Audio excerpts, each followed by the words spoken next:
Welcome to the IVM Podcast Network. Hey, welcome to Geek Fruit Retcon, where we travel back in time to a previous episode from our inglorious history on the Geek Fruit Podcast. Happy listening, you nerds.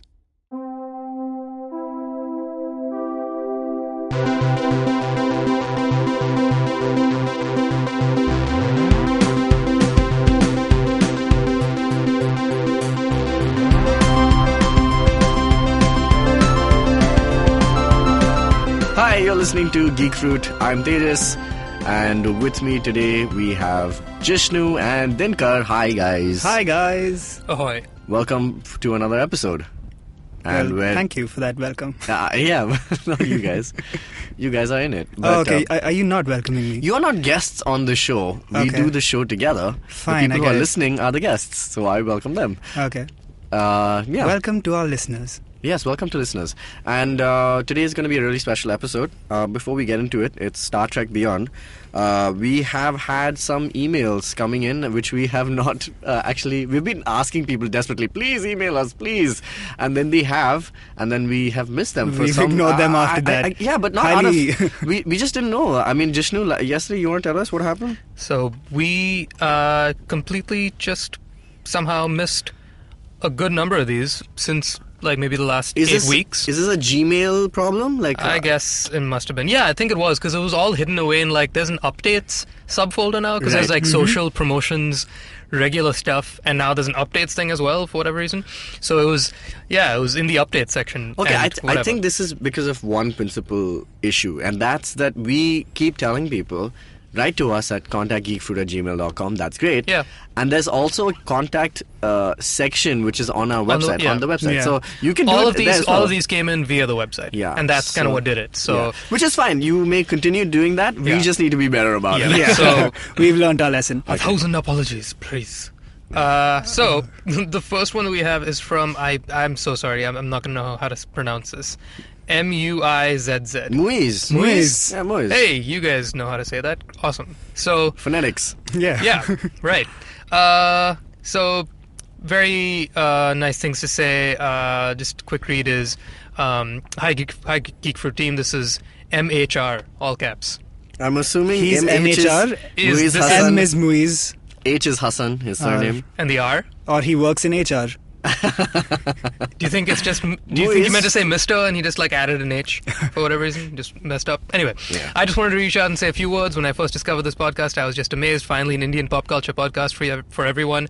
You guys are doing an amazing job. Keep up the good work. I listen to this podcast every night, and it's coming to a dead end. So I hope you guys are coming up with some new stuff because I want to feed myself more. Oh, that's good. I think he's been listening to all the backlog stuff, like all the Yeah. catalog of Yeah. Geek Fruit Oh, episodes. that's what he means by dead end. I was Yeah, a little okay. unsure, but Yeah. I'm gonna hope that's what he It No, was means. because just if he's listening to it every night, there's Yeah. not that many episodes. Yeah, but I think Not it's yet. enough to last you a month. But thereabouts, yeah. We're going to We're catch on up to episode you. 27, 28 right now. So that's what. That's So like, when did he mail this in? Considering That's that we a- missed it. he mailed us in several weeks ago. Okay, cool. Several weeks ago. So maybe he'll reach this episode by the time Yeah. we've mentioned him. So he hasn't. He says once again, big fan of both of you and your team. This is an odd request, but can you guys mention me in the podcast?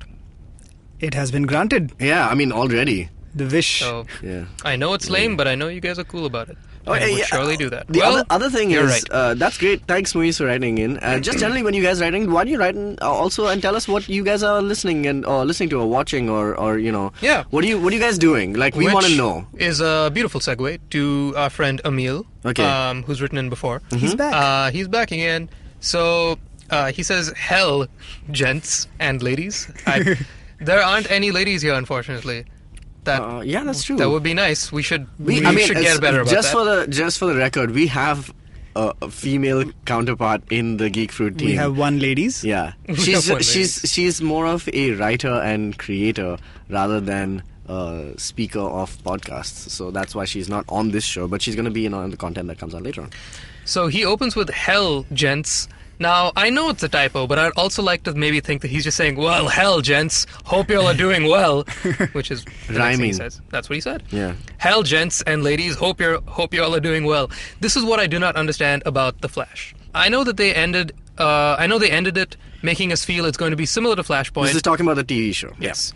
which is completely fine. But then, who is going to be the big supervillain next season? Well, again, this email was also sent ages ago. Well, we so can now still talk about it. We have a bit more information since he sent us in. Did this email come in before we did the Flash episode? I forget. Or maybe this is probably... I'm assuming it would have come after. Yeah. Well, in that case, I think, as far as the comics are there, it is the Reverse Flash, and now we have seen a trailer from SDCC, and he is quite prominently featured in that. Yeah. So, and it's going to be the Reverse Flash, which was not like Harrison Wells' Reverse face. Flash 2.0. Yeah. As in the original Reverse Flash before he takes on the persona of Harrison Wells. Yeah. So he's going to be more of a I think but the trailer does end with him saying, "Who's the real villain now, Flash? Who's the real villain now?" And because Barry Allen has changed the timeline much to the discomfort of him and his friends, I think he ends up creating a mess all by himself. Maybe he is the villain. Yeah. Since the TV show also doesn't it plays loose with the comic stories. The funny thing is that Flash is always like about this guy who's just bumbling through life and doing all these things, and he's like, I have to make up for the mistakes that I've made. So this is the first show where he's like, his best mistakes are yet to come. That's what it feels like. Anyway, let's move on. All right. So we have another one from Prashant.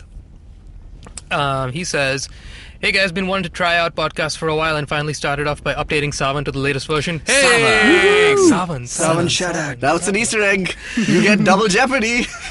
Your podcast channel name as well as the color combination stood out to catch my attention, which made me download most of your episodes. Most? Hey, that's better than... Some. Maybe he's worried about hitting a dead end. This is true. This is a concern. He's thinking ahead.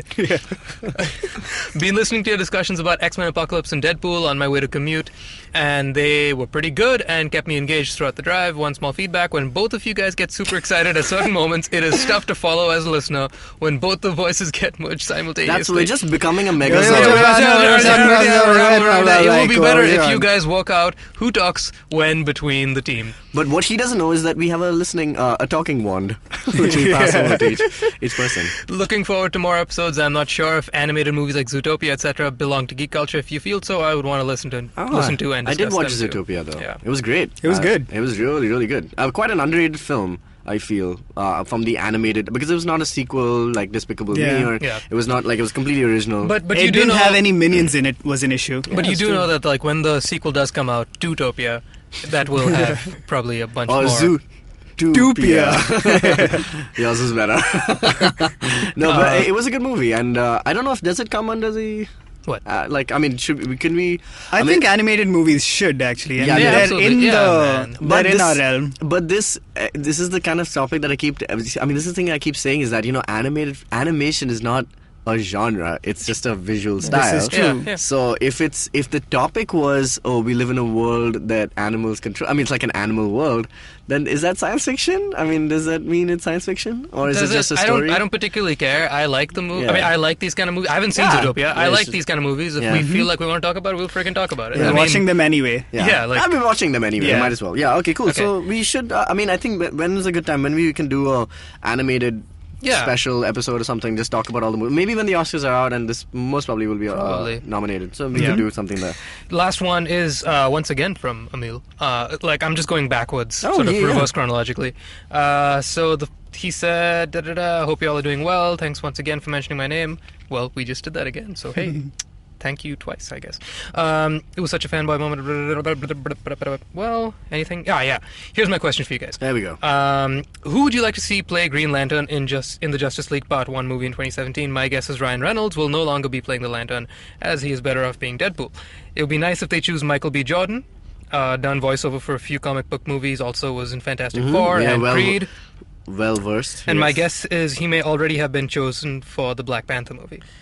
Okay. Let me know your thoughts. So again, this he's the villain in the Black Panther movie, correct? Yeah. This email must have come a couple of weeks before the announcement. This was in June. This was early June. They have announced Green Lantern Corps for 2020, as far as I know. Yeah. And as far as the licensing expo, there was even a logo put out and everything. I think we spoke about it earlier. I do not think he will be appearing in Justice League Part 1. I highly doubt it. Yeah. Yeah. Unless there might be even an Easter egg, even if Abin Sur maybe comes to Earth in in Justice League 2 maybe, but I don't know if it's going to happen. I don't even know if that'll be in fact, much. they might, that's a good way of tying in probably, Abin Sur actually just coming onto Earth, like, crash landing on Earth because of Sinestro or whatever, or the Parallax, could be like woven into this whole cosmic villain thing that they're doing with Justice League. So maybe, it's possible, but I don't think he's going to be appearing. What are your gentlemen bets for, not bets, but your suggestions for who could be Green Lantern? I don't know. I like the idea of Michael B. Jordan actually, though I guess that won't work out now. As Jon Stewart? Maybe, yeah. Yeah, Jon Stewart. Yeah. Yeah? I haven't seen Creed yet. I need to see it. I've heard nothing but good things. I've heard so I actually, I guess technically I haven't seen Michael B. Jordan perform in anything. But Fruitvale Station, he's great in that. Nope. And he's great. Has he only done Coogler movies? Yeah, Fantastic Four. Oh yeah, Fantastic and Four. I didn't see Fantastic Four either. So I don't think I've seen... I didn't either. I definitely watch Fruitvale Station. That's really good. I've not seen Creed though. I mean, obviously I have to. Stallone and, everything. So yeah, and he's a good actor. Stallone is in Guardians of the Galaxy 2, by the way. Yep. Oh yes, of course. Yeah. This is interesting. I'm sure we'll get to Guardians in. Yeah, maybe at a later date, and we can talk about the animated show also at that point. Yeah. I'm still definitely hungover from STCC, like just information overload and whatnot. True. So that's a whole other podcast for its own day. What about Jake Gyllenhaal? I mean, he's the one leading man who hasn't got Chris Pine, I guess. No, but Chris Pine's already all Wonder over the Woman. place. Yeah. He is in one. He's in Wonder Woman. Yeah. This is true. Does Jake Gyllenhaal even care? I don't think so. He doesn't seem like to the care. type, yeah. He doesn't seem to care. A couple of good options, I think, out there, which we probably have. Jim Carrey. I'm sure. So this is my point, though. That I think what Guardians 2 is kind of doing is taking in all the kind of actors who have gone past their prime, but casting them in weird roles. I think that's what Marvel's doing also with casting Jeff Goldblum as the Grandmaster and things like that. Yeah. So I wouldn't be surprised to see Jim Carrey in a Marvel film as a weird, eccentric character. Absolutely. As playing Jim Carrey, basically. Pretty much. Cool. Yeah. Like he's done all his life. Because Jeff Goldblum better be just Jeff Goldblum. Cool. When he plays the Collector. So at least we have a poll for this week then.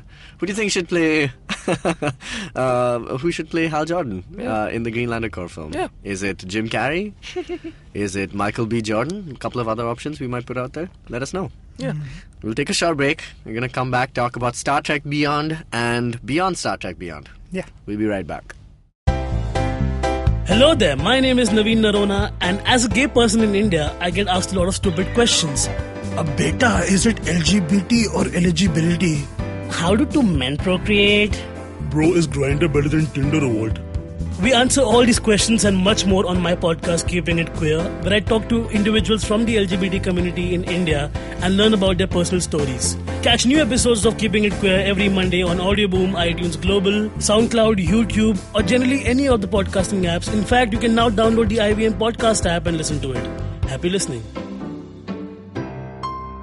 And we're back talking about Star Trek Beyond. Jishnu, Dinkar, myself, Tejas, we're here, and we are going to break it down for you.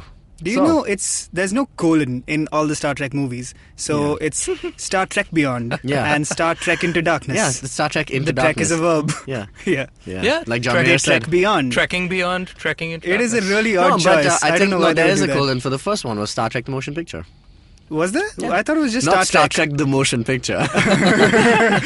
Trek the Motion. No, but wasn't the first one just Star Trek? No, Star Trek the Motion Picture. Oh, I know okay. this because it's a very famous the way they Wait, that we're movie talking was made. about the first Abrams one.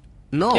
Oh, this Oh, one the- was... Yeah. No, I'm talking about this one. This is the 13th film that came out. Right, so he's talking about number 10 or 11, I guess. That was just Star Trek, So it's sure. these three new ones that don't have the colons. I think even the previous ones, it would be like Star Trek colon the Wrath of Khan. Oh, okay, cool. I thought you were talking generally. Yeah. No, it's the Yeah, it new was Wrath of series Khan. that has no colons. That's interesting. That's good. So was it Maybe the next first Star one was Trek a to comma, Infinity? dude. Like Star Trek, comma, the motion picture. No, it was definitely a colon. But yeah, this is the 13th Star Trek film, and it's good because it's still kind of basically because of the events in the first of this trilogy. They've kind of still found a very interesting way to keep the old series intact with this through time travel and some interesting devices there.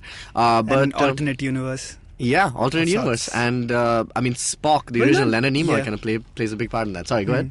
Do you know that theory of how all the odd-numbered Star Trek movies are terrible? That's what Simon Pegg said. Simon Pegg came up with that in space. And this is him writing this film. Yes. Yep. So, and this is arguably my favorite Star Trek from the series, man. Like, I think this was... Of the entire series? Of these three? I think this was probably my favorite. And it's good that we saw the movie on, I think, when did we watch it?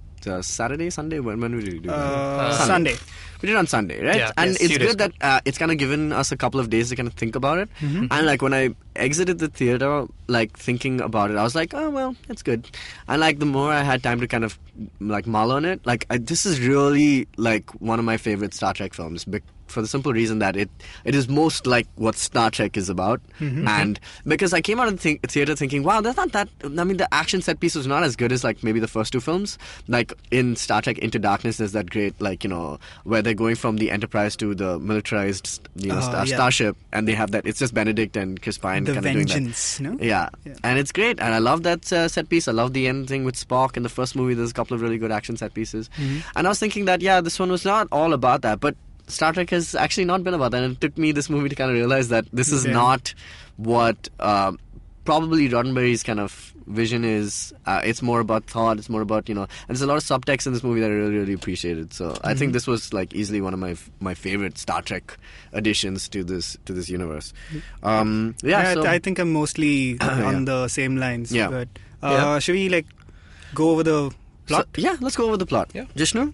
So I agree. This one he's definitely the most Roddenberry-esque and true to that. Yeah. And I think Pegg probably had a lot to do with that, because I mean, having seen the two movies that came before this and sort of seen the trajectory that they were on, people, I think rightfully so, were a little upset that it was very much a little too off the old kind of Tinky? yeah. Too like thinky? It was a bit too. No, the first two were a bit too action packed. Action. Okay, all right. This one had some. There were some things about this movie that did bug me quite a bit. It was not a perfect film, but with regards to mainly, I think that the Justin Lin influence of it. Like there were many points in which I could not help but forget.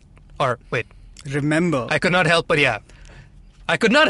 remember? Yes. You could not help that he was directing this. You were watching the movie and you felt like this is a little too fast. Yes. And a little furious. Exactly. Was it too fast, too furious? I don't know. So with the plot of this one, as we begin, everything that happens aboard the Enterprise when they first get boarded by these aliens who they, you know, have no idea about and whatnot, that entire sequence, which is about maybe like 20 minutes long, is full-on chaos, which is really cool. You know, seeing the Enterprise get completely destroyed is a pretty... That was quite, pretty amazing visual. Yeah. But it was basically only those establishing shots outside of the ship when you see the warp drives, you know, collapse and whatnot, and you see the saucer separate. Yeah. Those were great. Everything happening inside the ship, though, was completely lost. Yeah, I was completely just confused as all hell, because the thing is, the thing that Star Trek had on its side with the early, with the original TV show, mainly probably because of, you know, lack of budget, technology and budget and production design and whatnot, it was a lot of wide shots, a lot of things in which you could see everything in one go, and like in one frame you have the entire plane of existence in front of you. And so when they're on a planet where we need to be told about everything about it from the ground up. Does it have gravity? Can they breathe there? Like, what's the plant life like? Are there other people living there? What are they like? You know, are they friendly? Are they hostile? There's so many things you have to build up within a matter of minutes, right? Yeah. And so in the old show, it was paced so slowly that you could figure things out. Like, they gave you the time of day to like sit and mull things over and realize what's going on. Yeah, but and in this also, one, each episode was like around it was a 45-minute to an hour kind of show, right? So you had the time, right? And they didn't move between locations too much. It was all set, like, okay, this episode is here and that's where we're going to be, and you have 45 minutes and you'll get to know this thing very well. So that way you're in it and you're never confused for more than like a few minutes at the very beginning. But in this one, even though we're on the Enterprise and we've seen 2 whole movies, and of course the entire Star Trek lore is based on the Enterprise, and we think we know the Enterprise pretty well, when you're blowing this Enterprise all to hell and people are running in and out of different rooms and these guys are boarding and then they're trapping somebody behind this one door and then somebody else slips out through the back door, I don't know where they are, because the Enterprise, unlike say the Falcon, from Star Wars, where we only really know 2 rooms, 3 rooms at best on the Falcon. It's hard to get lost on the Falcon. Right? Well, it's also it's a round ship. I mean, so like the Falcon has a cockpit. It has the room with the chessboard where you can train That's to be a Jedi yeah. mainly, or the gunning stations. So that's it. Whereas the Enterprise is basically a city, right? And so you don't know what's going on. So for like 20 minutes, I was really off-put by what was going on. I was like, I appreciated the fact that, wow, I'm seeing the Enterprise get blown up, but I'm so lost. But isn't that supposed to be like adding to the disorientation of like the fact that, Sure. But then there were a lot of like key things that were happening character-wise in terms of like who's getting separated, who's staying together, because it was really cool to see. What I liked about it, the minute they landed on the planet and then they start their adventure and figure out, what's going on. And like I said, you figure out what the planet's all about and who's living there, yada yada. The really cool thing was seeing the different couples and trios that were separated. That felt so, like, that's what I meant. Like, when it felt so episodic, it felt like a proper episode of Star Trek. That, you wouldn't see these two characters, we've not seen these two characters only interact by themselves together. It's a very TV device to just, the Bones and Spock buddy cop thing was so good. Brilliant. So good. And just great lines, great dialogue. And I was really happy that, Bones was given that much more screen time this time around, because in the previous 2 movies he was just there to like say 1 or 2 snarky lines and then leave. The whole cast, in fact, Bones, Chekhov was barely in the past 2 movies. And Sulu. Sulu had a big role, leadership role in this one, which was great. So I think that like he did I'm only thinking about Pegg in writing this. Obviously he was writing it along with, I forget his name, Doug Jung, the guy who plays Sulu's husband. Oh, really? We'll talk about that. Yeah, I had no idea. It's a good story. It's a good story of how it happened. Wow. I'm going to read out something that Chris Pine said before this movie came out. So, the first movie when it came out, we saw Star Trek, and we had seen Star Trek after a while. And this is after, like, I think we all grew up watching Next Generation and things like that. But, and then, in between there was Deep Space Nine, which, by the way, Yorktown looks a lot like. Yeah. Didn't you get that massive Deep Space Nine? Probably on purpose. Yeah, probably on purpose. So, and just a happier, Deep Space Nine. Anyway, but, and there's a couple of shows that came in between Enterprise and all that stuff. But I think when Star Trek came out, the first one, it was after quite a long time, and we were just so focused on Star Wars and blah blah blah. So I think when we came in, we really enjoyed that movie because it kind of brought back to life a lot of the elements that we love about Star Trek. At the same time, it kind of gave it the 21st century edge, and all that stuff. But there was a lot of action in it, and I think at that point we were just like, we weren't too concerned about it at that point. I think it was a fun movie. But I think it's after Into Darkness, which was title, the thing says it's dark. It went pretty like really grim and things. And it's trekked into darkness. Yeah, they did trek much into darkness, and it was really like kind of somber and things like that. So I felt like that was the point when we decided that it's not got that Star Trek, the think piece, that's what Star Trek is about. And so Chris Pine had this to say just before the film came out. He said, you can't make a cerebral Star Trek in 2016. It just wouldn't work in today's marketplace. You can't hide things in there. Star Trek Into Darkness has crazy, really demanding questions and themes, but you have to hide it under the guise of wham-bam explosions and planets blowing up. It's really tricky. The question that our movie poses is, does the Federation mean anything? And in a world where everybody's trying to kill one another all of the time, that's the important thing. Is it working together? Is working together important? Should we all go our separate ways? Does being united against something mean anything? That's his quote. I don't think the movie asked any of those questions. So I thought it was, but it really didn't. So I don't think they got much into that. I think the 2 questions though that did kind of stand out for me, but I don't think they focused on it too much. That's what I said. Exactly. It was more like subtext. But there was one, obviously, the main thing about like mortality and about they've written in the fact that Leonard Nimoy is no more. They wrote it in quite well into the story that whether Spock should leave, at the same time, Kirk is kind of lost in space and things like that. He wants to kind of be grounded, but at the same time, like Jayla wants to leave. Jayla wants to kind of leave the planet while he wants to kind of be grounded for once in his life. So it felt like there was a lot of really good questions being asked in this film in that sense, and I really did enjoy that over. And the fact that, man, we were watching Anton Yelchin, and they're talking about all these things, and it's just like you can't help but like feel like that's crazy that this movie movie is also kind of about that, and it's also the fact that he's no more as well. So I think that really struck home for me a lot more. And the fact, the last point is that the villain, who I thought wasn't as great probably, but they kind of towards the end of the film they revealed like how he is. But that made a lot of difference for me, because this guy is somebody who is exactly like us, and he has immortality, in that sense, and he has the power to kind of stay alive, and he has lost himself. So it felt like a really good balance between watching those characters like interact. I think Idris did whatever he could with the role. There was not much for him to like really sink his teeth into, but yeah, I really enjoyed the fact that he comes from a time that war is where everything, and Cook kind of juxtaposes that by saying, when I was growing up, it was not about that. It basically felt like Idris Elba was basically saying, you weren't in Nam, you don't know. Exactly. I think that's exactly what they're trying, right? That's exactly the point. I really feel like I would have liked the villain a lot more if we sort of followed his story along as we were following the Enterprise's story as well. Because at the very end, basically the minute he said the line, actually it wasn't the very end, sort of like 2/3 of the way in, when he finally like reveals his evil plan, and like when he finally gets his hand on the device. What was it called? The MacGuffin. What's it? Abranath. That thing, yeah. Right before he gets his hands on it, and he reveals his evil plan to Sulu and Zoe Saldana. Yeah, Uhura. Just names are escaping me today.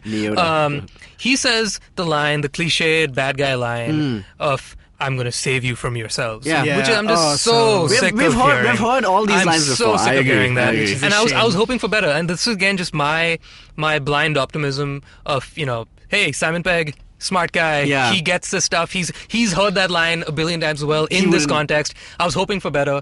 So I was a little disappointed with that. But like we said, the whole, like you weren't in Nam, you don't know. That is it's a very viable, perfectly fine, strong, sound rationale. Yeah. I just feel like they shoehorned it in right at the end. It was too far into the end. It was too far into the end. I was like, hey, that's cool. For us to care as much. I was like, I wish you had planted the seed earlier in the film and let me discover, what's up with this guy's head along the way. So which is what they did with Spock, for example, and actually to some extent with Kirk as well. Because like this movie is about these three guys all basically having doubts, to figure out what their purpose is. Yeah. So like with Spock, it's like, well, should I leave the ship and continue Ambassador Spock's work? Right. With Kirk, it's like, well, I'm older than my dad. Should I be on the ship? Yeah. And we find out much, much later that the villain has basically the same issue where he's like, I don't know what to do with my life now. Yeah. Yeah. But like you can't just dump it all in like in 3 minutes in the end. Yeah. So you don't follow him on that journey. In that regard, though, I think Into Darkness probably did it the best in terms of like villain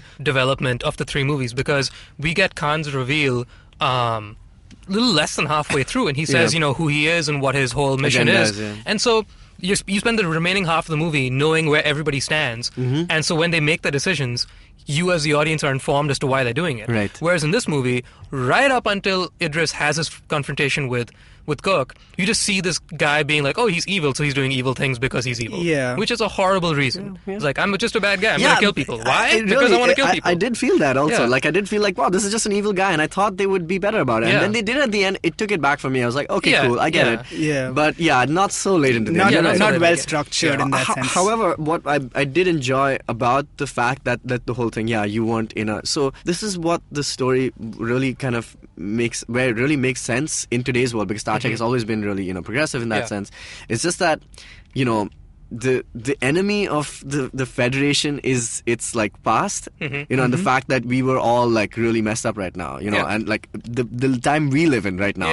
And it feels like, if we don't get shit together now, it's like this kind of stuff will, in this movie, very physically come back to haunt us. But like otherwise, the errors of, our ways, just like, sin of the father kind of thing. Yeah. So I think that was really, really prescient because of what is happening in the world right now, like just with Trump. And I don't know if you saw Michelle Obama's speech at the DNC. Oh my gosh. And that just, for me, that was like, that means, I watched that this morning, and I was thinking about Star Trek also this morning. I was like, I don't know how or if it even makes sense to connect them together. Yeah. But like, preserving an Earth or something for, generations to come is so crucial, because later on, people could just suffer because of things that are happening right now. Yeah. And that's exactly what Krall's kind of character is. It's just that he's just this guy who is willing to kind of, because he got a bad deal, he's gonna let you have it as well. I think this is what was great about the movie. The themes they tackled and the way they tackled them to a large extent are very Star Trekky, It's so and Star Trek, and it was really good. Yeah. I mean, we're talking a lot about how the villain was kind of not great, but I think at the end of the day, it's a slightly minor point because I still like the movie. Yeah, it's more of a structuring issue than definitely. It was just like it's not to say that the story and the idea was weak at all. It's just that I think it was executed a little slightly flimsy not as great as it could have been. I think they just paid a little too much attention to Kirk and Spock, who we've had already 2 movies to get to know. And obviously, being Star Trek, it has to be about them. But I was like, well, sort of like share the wealth a bit more. I think. Anyway, we'll take a break. Shall we take a little break? Oh wait, no. I want to talk about what did you guys think of the sabotage? We're gonna get to sabotage. We'll get back to sabotage and Kirk and Spock and a little more characters after the break. Hello listeners, my name is Munaf Kapadia. And I am Nabil Merchant. We are the co-hosts of the show My Neighbor Zuckerberg. On this show, we invite ordinary people who have extraordinary stories to share. Tales of creativity, persistence and struggle. We call them entrepreneurs. Tune in every Monday to listen to their journeys. We are available on iTunes, Audio Boom and the IVM podcast app. Alright, let's get back to it. Yep. So, is Abronath the evil Star Trek cousin of Aloknath? These are the questions we answer on the Geek Food podcast. I'm trying to find a relation between Sanskriti and Star Trek because they have some of the same letters. But otherwise, no. We need to talk about... We need to talk about sabotage because there were a few things in this movie that, again, much like with how I couldn't help but keep thinking about the fact that Justin Lin was the one that is directing this, and there's a whole Fast and the Furious element to it. A lot of the cinematic aspects to it. He turned the Enterprise into a car. He totally did. Like, literally. I was like, well, okay, cool, I see that move. So there were a couple of moves in the writing that I definitely felt were... I was like, there's got to be some Edgar Wright rubbing off on this man right now. I mean, it is very Simon Pegg, It is, yeah. So, I mean, Simon Pegg sort of kind of owes his status to Edgar Wright. In a lot of ways. No, I think it's a give and take. They both started thing. Yeah, I'm not saying like one's better than the other. I'm just saying that like they have sort of journeyed together as writers and storytellers. Yeah. So definitely, I felt like there were a lot of things, mainly with the sabotage thing, being like musical cues dictating how a scene goes. Like is that whole sabotage thing was just way too... What did you think, though? On the nose. On the nose. So my issue with it was, it's a joke that could have worked, except they like telegraphed it for like 15 minutes. Because usually how it would work is, you'd go like, oh my god, we have to play like a really loud sound. And then cut to Sabotage starts playing and Kirk is like, I like this. Instead, we go like, we need to play a very loud sound. Do we have a loud sound? And then like Jada goes like, I have some music. And Simon Pegg goes like, alright, let's cue up the music. And then like there's a thing of like, hold on, I'm trying to cue up the music, and then it starts playing. It does like you can't like stretch out a joke. There was too much build up for it. It wasn't worth the build up. The joke is in the surprise, not in going like, we're about to do it now, guys. Are you ready? It's like a put on your 3D glasses now kind of moment.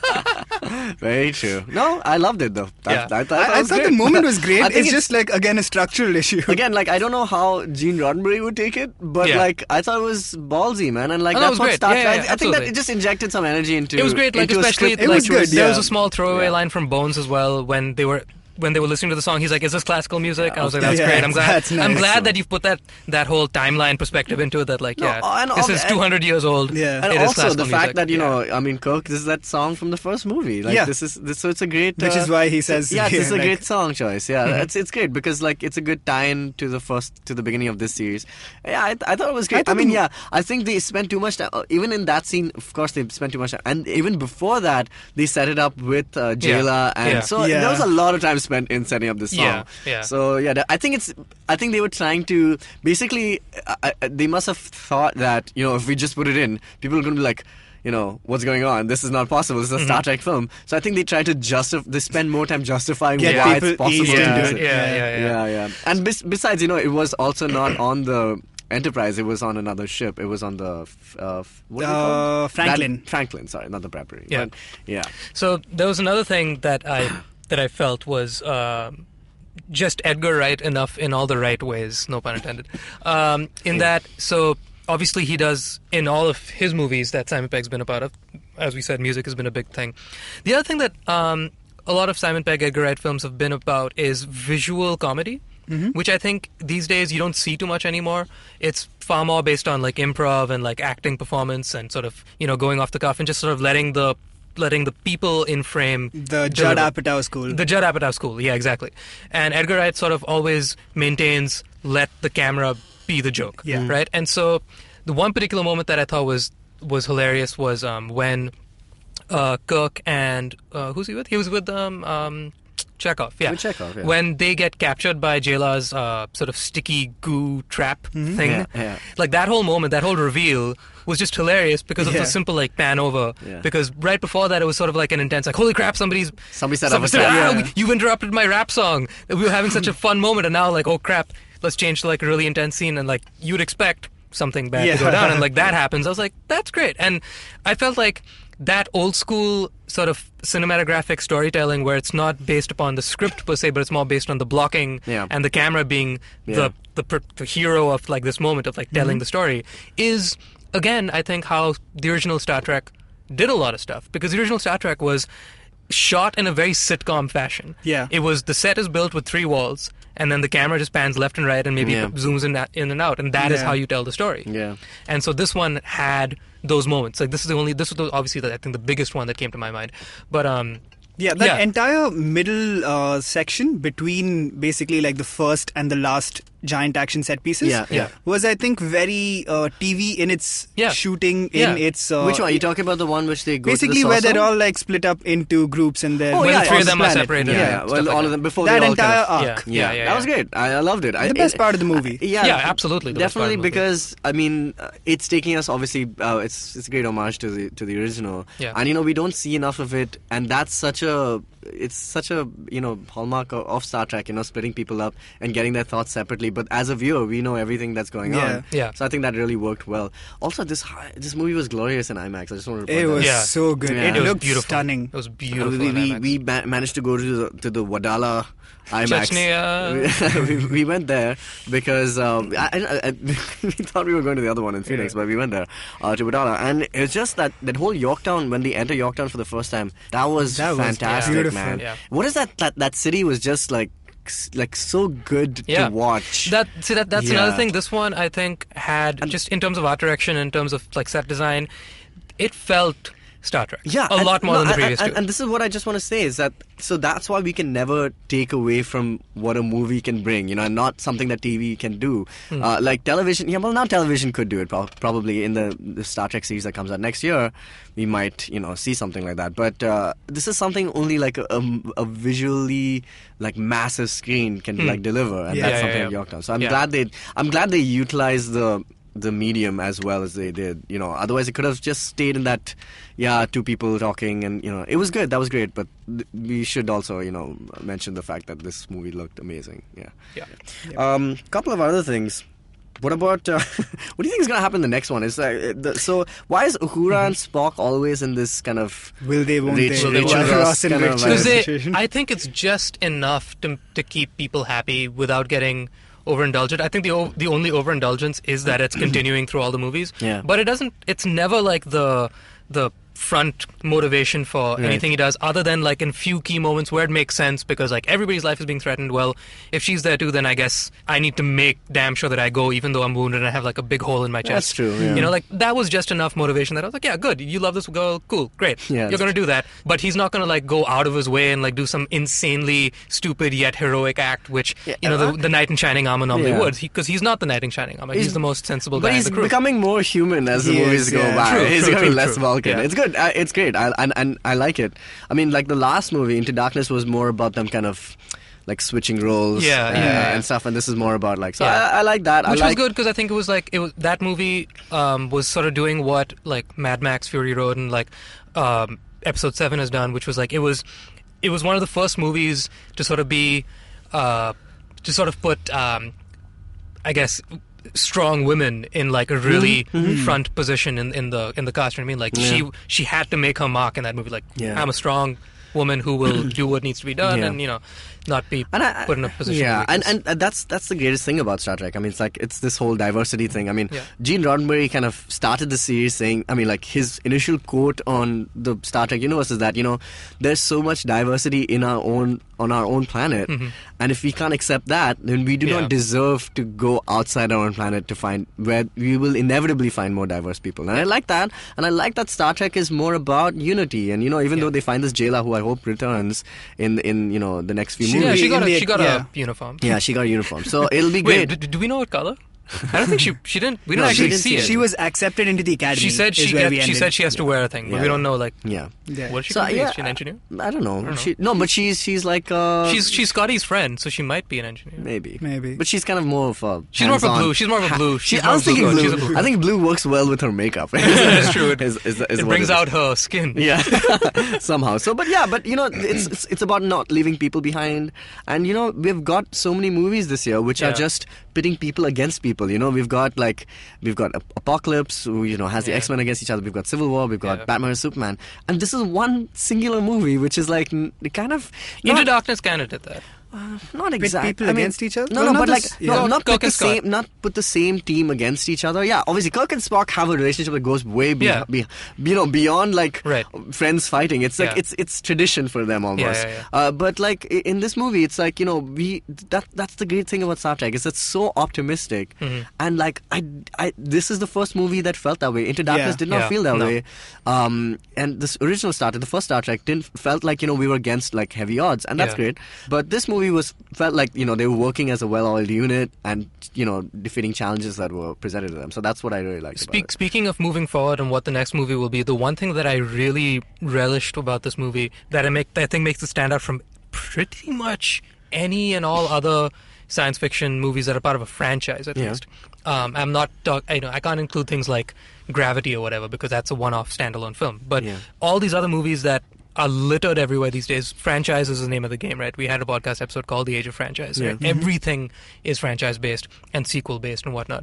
Even though this was the third in a trilogy and definitely not the last Star Trek movie we're getting. Yeah, they've already announced the fourth one. Yeah. Yeah. So what I loved about it is that true to the Star Trek origin of being a TV series that's completely episodic, this was an episodic movie. Yeah, it there was felt so much like nothing. that. There was nothing about this that was sort of like to be continued, other than we have a new crew member. Yeah. Yeah. And like if you that's cut it, this you know, out of the series, Yeah. like you can skip and just You catch don't, up. you It don't would need be- to watch. You don't have to have seen the previous movies. Yeah, it to would get be this. like To get previously it, yeah. on Star Trek. Yeah. The next movie should begin that way. But what do you think now is going to happen? Because these most of this cast has been contractually like they've finished their obligation to the Yeah. contract. So I don't know if they're going to sign on to the next one. I mean, obviously we don't have Chekhov anymore. We don't have the old. And they Spock. said they're not gonna. Abrams said he's not Not gonna gonna replace him, him. which is so great. I guess JLA is gonna take over. I Maybe, guess. yeah, that could They be have to it. Basically- figure out how they're going to write him out, though. Yeah, I mean, Yeah. that'll Yeah. be. Maybe Jayla will take over. Maybe, yeah, that's Panda. it. That's probably it. Also, the fact that Chris Hemsworth is back in the next one. Yeah. As Kirk George Kirk. Senior. Yeah. George Kirk. That's quite interesting. So obviously there's some time travel at play, or perhaps a conduit, Possibly. an Yeah. Or it might Abernaut just be of like some sort. flashbacks. Yeah, Oh, I very don't think well. Yeah. they do. So I remember this one thing which is so great about. I mean, like every time I think about Star Trek, I first think of Next Generation, and Next Generation had this great conceit, which was that holodeck room, Yeah. which they could literally enter any Any place. space. Right. It was like a VR room, Yeah. and like they would use that as a plot method, to kind of. Go and do like a period piece, like they Yeah. did the 50s and Yeah. stuff. It was amazing. Yeah. So maybe there's something there's something to that end that they could possibly get him back, or do you think they're gonna introduce the next generation? I don't know. Would that continue the storyline of Star Trek? Like, That very well could. I don't see what why if they introduce like Patrick Stewart's? I mean, the Jean-Luc Picard and Riker and all these Who guys. would be in this timeline? Younger. behind- They could. Oh. What they Okay. could do just to make things exciting Yeah. is they could visit Worf What? and his planet Yeah. and sort of use the Klingons. They as haven't done the their- Klingon. Yeah, story the yet. Klingons I think is probably the next. They've done the Romulans, Yeah. right? We've got plenty of new guys who we've never seen before. Yeah. So I mean, like Klingons are basically the only big name. And I think it was after the Klingon race War left. that kind of gets Worf and all these people to kind of side and have peace then. Exactly. So I think maybe Klingons are the way to go. And the only other person that I think not the only other person. We met Klingons in Into Darkness, correct? We met them. Yeah. But I think at the height of their they were just sort of a third party that was sort of... they were there for like 10 minutes, I think, and then we were out. Yeah, they were just I think they just teased the threat of Klingons at that point, maybe for later. Okay, so that's an element that exists. Absolutely. In fact, I always thought that this movie was going to be the Klingon. Yeah, the Klingon, the Revenge of the Fallen, if you will. Yeah. I would love to get to know now more about like Bones and get to know a bit more about the crew's backstory. Bones was about the actor. I mean, what's his Carl name? Urban. Carl Urban was almost not going to come back. Yeah, his contract was done. It was done, and he was not going to come back for this. But I think, and it's very similar to what Leonard Nimoy did in the Star Trek the motion picture. They tried really hard to get him, and he was like, "No, I don't want to be associated with this anymore." He's just been, very infamously, thing about it. And but he just imagined the prospect of making a Star Trek movie, and there not being Spock, and he was like, "Okay, cool, I'll do it." I think it's the same thing for any actor who is part of this franchise. Like, how would you see the film without like some of these key characters? And I think. Just because of the fact that this was it felt like such a standalone episodic film. Yeah. I would love if they just sort of championed that now and sort of been like, hey, Star Trek movies, you know what we're gonna offer in this age full of all these sequels and superheroes and all this whatnot is a completely, on its own standalone thing that is you know exactly who the players are. Just the continuing adventures of it's like Scooby-Doo. There's a bunch of kids that go off into the middle of nowhere and they get up to trouble and hey, they get out of trouble and everything's happy. And the only thing that changes is the dynamics, which is great. It works harder because it's movies and stuff, like, obviously, but I mean, what I hope is that they can take more time in between the movies. Like, I don't need to see a Star Trek film like every 2 years, but I'd like to see one after maybe 5 years when they're maybe older. I don't know if you saw Star Trek Generations. That was the one which had both Patrick Stewart and William Shatner kind of come back, and that was a great film. I mean, like, it was an average film, but like I watched it because that was the combination of two worlds. So I would like to see maybe 5 years from now and see where, and it would work easier because you want to see all these actors come back, but they won't be able to do that as frequently because they have. I mean, Carl Urban's now in Thor. Everyone's in different things. Chris Pine's in Wonder Woman. So I'd like to see them kind of take their time off from this and then come back. When they come back with a renewed kind of energy for this franchise. Yeah. Do we know what the series is about? I don't know. I think it's a new cast. It's a completely new cast. Okay, and it's set. I don't know how because this is set very much in the world of Star Trek. Yeah, the current storyline. So maybe that is going to be a series that is another maybe another Enterprise, like another USS kind of model, but which is not the Enterprise. This is like another ship. That'd be interesting. Question. Do you think they're going to go down the DC route or the Marvel route? Of Marvel likes to say that they have their cinema and TV tied in together. DC has two completely different things. Good question. I don't think they... Will they live in the same world? Here's the thing. They can do it. They can say they are. And space is so big that they would never have to interact. Yeah, it would not even matter. Yeah. I mean, in the beginning of this film, he's just like, like every day is like, where do you start? Where do you end? Like it's... Yeah, he's like, there's no direction. You're not going forward because you need a back in order to go forward. There's no back to go forward. Space is just endless. And I think that's a great point that, the shows have obviously gone into so many times, but it's so true. I mean, even if you had a universe, who would, even know they're connected? Lost in space. Yeah, pretty much. Cool. Which is also coming back. I know, I can't wait for that. All right. Any final thoughts, questions, or concerns? I would say my final word on Star Trek Beyond is Star Trek good. Star Trek good. Star Trek good. With a colon or without colon? Without a colon. I just hope the next one is called Star Trek to Infinity. That would be great. Yeah, that would be excellent. All right. There you go. Well, that's a show, I guess. And sorry we haven't been responding to your emails. We will do that properly right now. We will check our updates tab. Yeah. You can find it on the website. You can contact us on the website if you go to geekfruit.in, or you can contact us at contactgeekfruit@gmail.com. That would be so much easier because it would come directly to our inbox. But listen, do what you want. Follow your heart. Yes, follow your heart like the people of Earth do. That is true. And you can also follow your Instagram. Follow our Instagram and our Twitter feed, which is @geekfruithq. You can find us all individually on Twitter as well if you just follow the Twitter profile. Cool. That's it, guys. Thanks for a great episode. And we will see you guys next week. Bye. Ta-ta. Hey, Hey, it's Dinkar from Geek Fruit. Now, if you love to travel, if you swear by wanderlust, then have I got the podcast for you. Political analyst Ambika Vishwanath and corporate executive Hoshner reporter quit their day jobs in 2015 and set out on a journey to explore India that covered 15,000 kilometers and 13 states. And now you can hear them discuss that and the travel culture in our country on the Rediscovery Project.